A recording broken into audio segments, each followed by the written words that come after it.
Well, first tonight, happy Friday to you. We have a live look from our Eco Plumber Skycam, and we are under a code red weather alert for part of this weekend. So we want to start things off with Chief Meteorologist Natalie Walters. She's been talking about this all week. So which days are we looking? It looks like Sunday. Sunday is the day that we're expecting the thunderstorm. So enjoy Saturday. It's going to be a nice one before we see activity making its way in. That severe threat for the day on Sunday, mainly Sunday afternoon and evening is our primary risk for strong to severe storms, where we are tracking the potential for damaging wind gusts. We could see some large hail, and there is a tornado risk out of this too. So as of right now, we want to just be weather aware. Make sure you have your severe weather plan in place as we do approach Sunday, as we could be seeing strong to severe storms across the area. Right now, we do have a level 2 threat for severe storms for most of the Miami Valley. That's what you see in yellow. The green, it's a level 1 threat, but I've been talking about this, so we'll have a new update late tonight, early tomorrow morning from the Storm Prediction Center. I would not be surprised if we see some places upgraded to a level 3 threat for severe storms. Either way, level 2, level 3, it doesn't matter. Right now, we just want to make sure that we are weather aware as we do have that severe weather potential in place during the day on Sunday.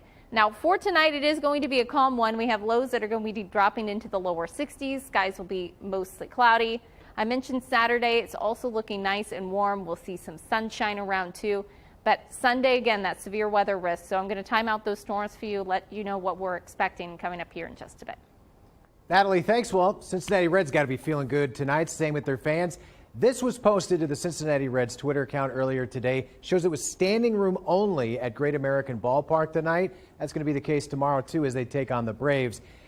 Matt, that standing room only crowd, boy, what a game they had. This game had so much hype going into it with both teams on major win streaks, and it lived up to it. It really did. There's always that possibility when a game receives as much attention as this game has pregame. There's always that fear that it might not actually match the actual play on the field, that it would match the hype. Frankly, though, it exceeded the hype. I mean, you think about how this game unfolded. The Braves jumping out to a 5-0 lead, but this was the home run that tied the game at 5. Joey Votto, a no-doubter to the park in right center field. Then he would hit another home run later in the game that would give the Reds their first lead of the night at 9-7. And then Ellie De La Cruz, he wears number 44. He becomes the first Red to complete the cycle since another guy that wore 44. Some guy named Eric Davis. He might be familiar to Reds fans in the area. What a night in general for the Reds. They were able to get the job done, dig down deep when it mattered. 11-10 is the final. 12 straight wins now as the Reds take the series opener against the Braves, and they can go for 13 straight tomorrow. I'll have more from Joey Votto and David Bell coming up in a few minutes. But again, Reds on a 12-game win streak. All right, Matt, thanks. We'll see you then. Well, live look tonight from the Miami Valley Jail's website. This man, Bruce Whitelow Jr., was identified as a shooting suspect and taken into custody earlier this morning in Xenia. Now, Xenia police were called to Haddon Court after a 911 caller said their grandson had been shot. Now, officers say they found the victim outside the home. They were taken to the hospital with non-life-threatening injuries. Whitelow's facing several charges tonight. That includes felonious assault and having weapons while under disability. All right, now the latest out of Claremont County. Chad Dorman pleaded not guilty today to murdering his 3 sons last week. And in graphic detail, the Claremont County prosecutor laid out how he says Dorman killed his boys one by one. He spoke to reporters after the hearing. The important thing is that the court have an understanding of the brutality of this event, where this man slaughtered his 3 little boys. Dorman is due back at Common Pleas Court on July 5th for a pretrial. Well, Eden is joining the list of cities from across the Miami Valley with a downtown outdoor refreshment area. Gwyneth Falloon following that for us tonight. I know you spoke with a few local businesses. How's the mood out there? Yeah, I spoke with a brewery right in the center of that door, and they tell me they are excited. They're really hoping that this is going to bring in some more business. It allows people to come in, they can get a beer, go out and enjoy the fest, the car show, whatever's going on, versus having to come in, drink a beer real quick, and then have to go back out. Obviously, people are going to be drinking in public with Adora. That's what it is. Were there any concerns about that being the case? Nothing that I heard from those that I spoke with. Again, you do have to be 21, and very similarly to Dayton's Dora, you're going to have a designated cup as well as signs to know when you're in the Dora and when you're not. We actually have more information, though, on our website, Dayton247now.com. Back to you. Gwen, thanks. Investigators still looking on the ocean floor to find more debris from the Titan submersible. They're trying to piece together a timeline for the vessel's final moments to determine what went wrong. The Coast Guard said there was a catastrophic implosion. It's unclear if officials will be able to recover the crew members' remains. This is an incredibly unforgiving environment down there on the seafloor. Also, many are still reacting to yesterday's news. The director of the 1997 film Titanic says he's struck by similarities between the sinking of the actual ship in 1912 and the recent implosion, trying to tour the wreck. I think there's a great, almost surreal irony here, which is Titanic sank because the captain took it full steam into an ice field at night on a moonless night with very poor visibility. After he had been repeatedly warned by telegram, by Marconigram, by radio, during the day, that's what was ahead of him. Now, Cameron is referring to several concerns expressed in recent years to the company that designed the submersible. That's OceanGate. He says in both cases, people died as a result of unheeded warnings. And we have a look from outside the White House tonight as they are extending condolences to the families and loved ones of the 5 men who died. The U.S. Navy said it detected an implosion on Sunday in the general area where it first lost contact. The National Security Council spokesperson, John Kirby, says that information was passed on to the Coast Guard. But they were also quick to make clear that they couldn't be definitive about what that data meant. And they couldn't be clear that that data was connected to the Titan, to the submersible. But they did pass that information up to the incident commander. A senior U.S. Navy official tells the Wall Street Journal the information was used to help with the search and rescue mission. The Navy says officials decided to continue the search in order to make every effort to try and save the lives of the people on board. After 72 hours of searching, crews found the tail cone of the Titan submersible roughly 1,600 feet from the bow of the Titanic on the seafloor. We'll continue to update you on that story as we get any new information, and all of our coverage is in one place. It's at Dayton247now.com. Well, the eyes of the world, they are on a developing situation in Russia tonight, and it's a big one. Lydia Bice is at the Now Desk. What exactly is happening there? That's right. Now, the head of the mercenary group Wagner, paid to carry out Putin's war in Ukraine, is now vowing revenge against Moscow. This after he alleges a rocket strike fired with intent by Russia killed his men. He now says his guns for hire are coming for Russia's defense ministry. Those who destroyed our guys today, along with tens of thousands of lives of Russian soldiers, will be punished. I ask no one to put up any resistance. Justice for the troops will be restored, and then justice for all of Russia. Now, the Kremlin is building defenses around Moscow and accuses Wagner Group of preparing a military coup. Now, this is a rapidly developing situation, and we'll continue to update you both on air and online as we learn more. Back to you. All right, Lydia, thank you. A controversial nightclub demolished today. Why people there say they're happy to see it go. And water is being tested at a local high school after several students got sick.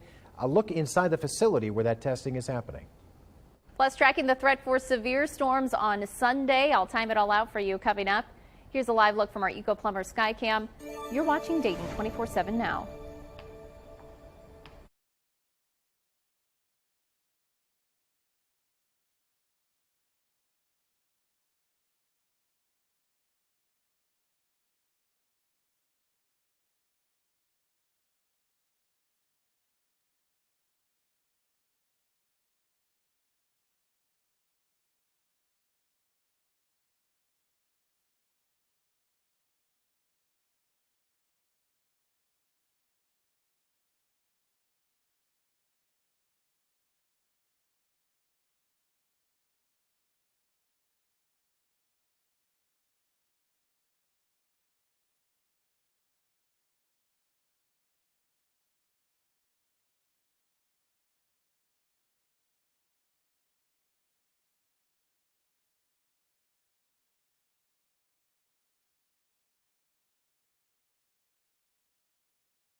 Well, after years of sitting vacant, the former HAREM nightclub in Harrison Township, it's no more. It was demolished today, nearly 3 years after catching fire. Melena Brown spoke to community members and township officials about what comes next. People here were ready for this place to go, and as you can see behind me, it's now down, and the next process is just clearing it out. People called it an eyesore, some saying all the adult clubs in the area should go as they aren't good for the community. Others told me there are so many buildings in the area that need demolished or revitalized, and that's what the township is working towards. After years of waiting, they finally got approval and funding from the Ohio Department of Development Demolition Program. The HAREM is just a small part of that. The township originally planned to cover 50% of the costs, but with the funding, it went down to 25%. That's been a big blessing to the community because it is an expensive project, and it would be a lot to expect for a community the size of Harrison Township. With the funding, the township has been able to demolish 20 other properties, some of which were demolished by the Memorial Day tornadoes of 2019. Moving forward, the township plans to bring quality back to the area by giving homegrown businesses an area to thrive. Back to you in studio. The National Transportation Safety Board continuing hearings in East Palestine, and it's centered on railway safety standards, temperature thresholds of the wheel bearings, and hot box detectors. It also focused on how we can improve inspections of the rail cars themselves. The regulation is being used in such a way that trains are going further. They're going without going into points to be inspected, and they should be inspected. The regulation is being used under the current rail structure in a way that I believe it was never intended to be used. Norfolk Southern says it is working to enhance safety through its 6-point plan. Well, a calm evening out there and a quiet Saturday, but storms do arrive this weekend, and we will see the potential for those to become severe. So as of right now, we are sitting calm with clearing skies after what was a fairly cloudy day. We did see some sunshine by the afternoon, our storm system finally making an exit, but through the overnight hours, we'll continue to see our temperatures drop into the 60s, so we'll wake up to 60s early tomorrow morning. By the afternoon, some sunshine. It'll be warm, a little bit humid, highs back into the mid-80s, which will be right around what we typically would see for this time of the year. Heading into Sunday, so early Sunday, it does look like we'll have a line of some showers approaching the area. Could see maybe a stronger storm or two with some gusty winds, maybe some small hail. But our main concern will be after we see some clearing, getting close to 90 degrees, then we'll see a line of storms make its way in, which will pose that severe risk, damaging winds, large hail. There is a tornado risk, so this will be Sunday afternoon and into the evening before we clear out by our Sunday night. Natalie, thanks. Tonight we are getting an exclusive look at the water testing happening at Kettering-Fairmont High School. Now, we're first to tell you how Legionella had been discovered in the water at the field house at Roush Stadium. 36 students got sick from it. Abby Forbes spoke with the company testing the water and got a demonstration of how they do it.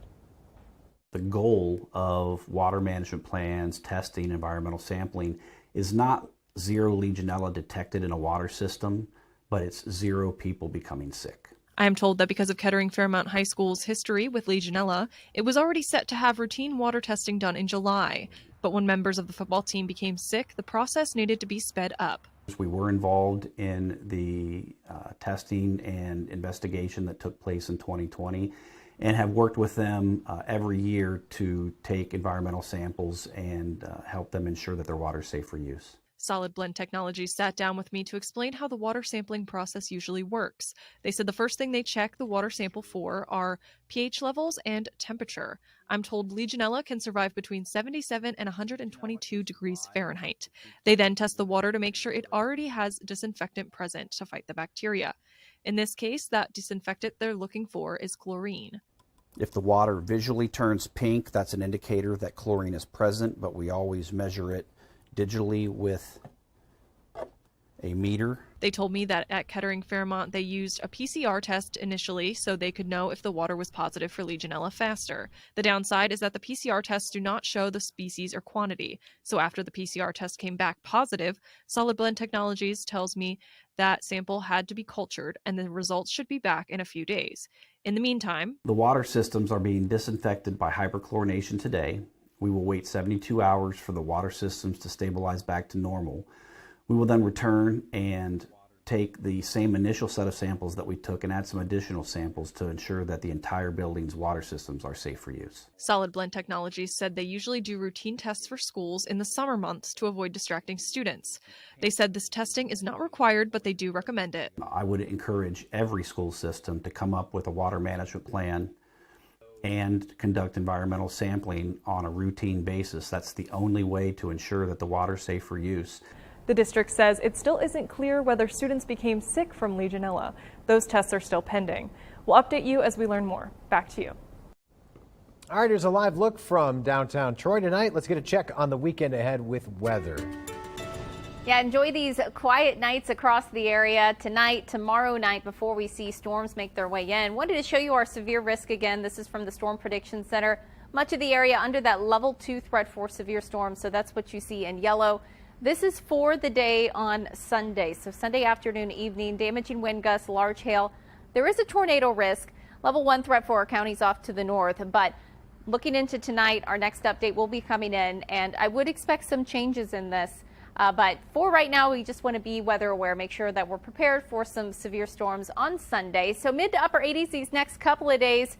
We do see a fall in temperatures by the middle of next week, back into the 70s, which will be back below normal for this time of the year. I'll have a look at our 7-day coming up. Natalie, thanks. A new group of first responders fighting fires here in Dayton. The graduation ceremony held to congratulate them. You're watching Dayton 24/7 now.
Well, take a look. 30 new first responders will soon be fighting fires here in Dayton. Graduation ceremony held today for the new Dayton firefighters. The recruits completed intense physical training, plus received certifications as emergency medical technicians and fire safety inspectors. The chief says these graduates, they're going to make a big difference. It's one of our largest recruit class in recent history since, I believe, 2000, early 2000, and we believe it may be one of our most diverse recruit classes ever. The number of the attrition rate that we've had, the number of members that have left the organization due to retirement, that's the reason it's the largest that we've had. These newest members of the Dayton Fire Department will be assigned to various fire stations around the city of Dayton starting next week. Well, the second party in the Plaza taking place tonight at BALLPARK. The family-friendly event is a tailgate before the Dragons game. There's live performances, samples, and freebies from local vendors, outdoor games, inflatables, and balloon artists. Best part, it is all free. Now, the next one of these in the Plaza isn't until Friday, September 8th. Speaking of baseball, we got reaction after that exciting Cincinnati Reds win to get their 12th win in a row. How they were able to keep the good times rolling on this Friday night. You're watching Dayton 24/7 now.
The Dayton 24/7 Now News app, brought to you by the Jeff Schmidt Auto Group.